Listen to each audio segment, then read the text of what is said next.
Então aqui ó, vai ser uma aulinha rápida, resumida. Vamos ver se eu consigo falar em 1 minuto. As partículas, as menores partículas que tem no solo, as partículas de argila, elas ocorrem um processo chamado de floculação de argila, que é a aproximação de partículas de argila intermediado também pela presença de íons de cátions polivalentes, por exemplo, o cálcio, a presença também de polissacarídeos recalcitrantes. Isso vai provocando a união de partículas, as partículas vão se floculando e partículas floculadas elas tendem a formar o que nós chamamos de submicroagregados, que são agregados entre 0,02 a 0,02 milímetros. Aí esses submicroagregados eles se unem por ação também de bactérias e fungos, as mucilagens que são produzidas, eles adquirem agora diâmetro que pode se aproximar de partículas de quartzo, de minerais primários que foram resistentes ao intemperismo, por exemplo, o quartzo da fração areia, e aí formam os microagregados.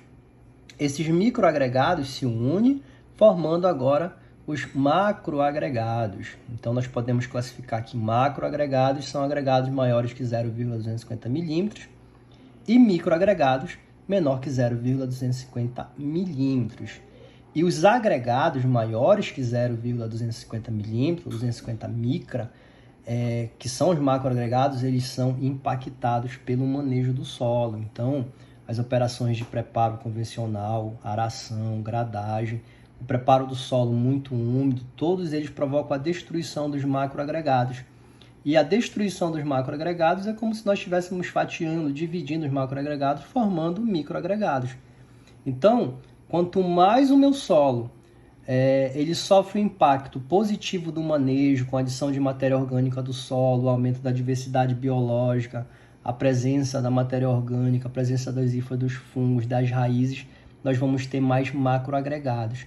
Quanto mais macros agregados, melhor será a permeabilidade, melhor será a retenção de água, devido à água retida dentro dos microagregados, a oxigenação, o movimento livre de drenagem da água no solo, espaço poroso para as raízes se desenvolverem.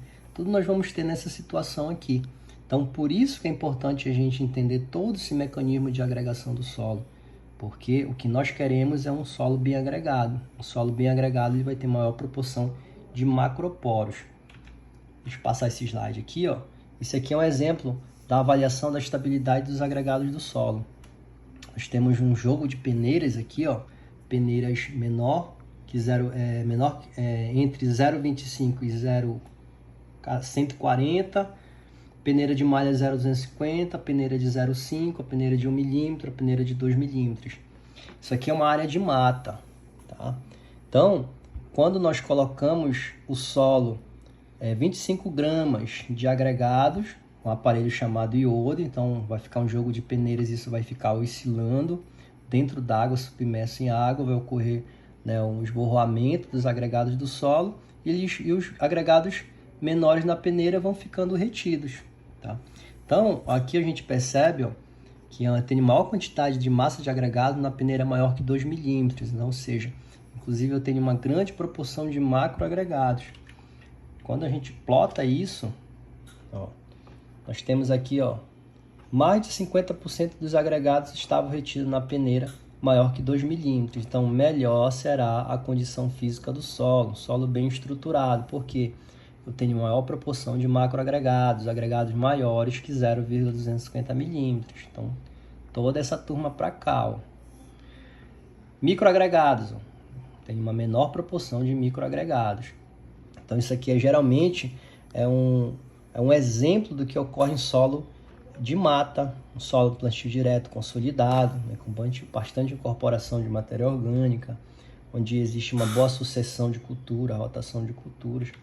Por outro lado, um solo que não apresenta essas características de um bom manejo, a tendência eu tenho um fatiamento, uma destruição dos macroagregados, principalmente dos agregados maiores, e aumentando a proporção de agregados menores. Então, aqui eu tenho um aumento de agregados maiores que 2 milímetros se transformando entre a fração de 0,5 e 0,250 milímetros. Então, o que acontece? Microagregados, o aumento na quantidade de microagregados ocorre pela destruição dos macroagregados. Então, quando eu tenho uma substituição de agregados Diminuindo o macro e aumentando o micro, vai ocorrer um rearranjamento desse solo e, consequentemente, um aumento na densidade do solo e também alterações sobre a porosidade, principalmente sobre a macroporosidade do solo. Geralmente, esse solo ele já vai estar levando uma deterioração da estrutura e uma redução na qualidade física desse solo.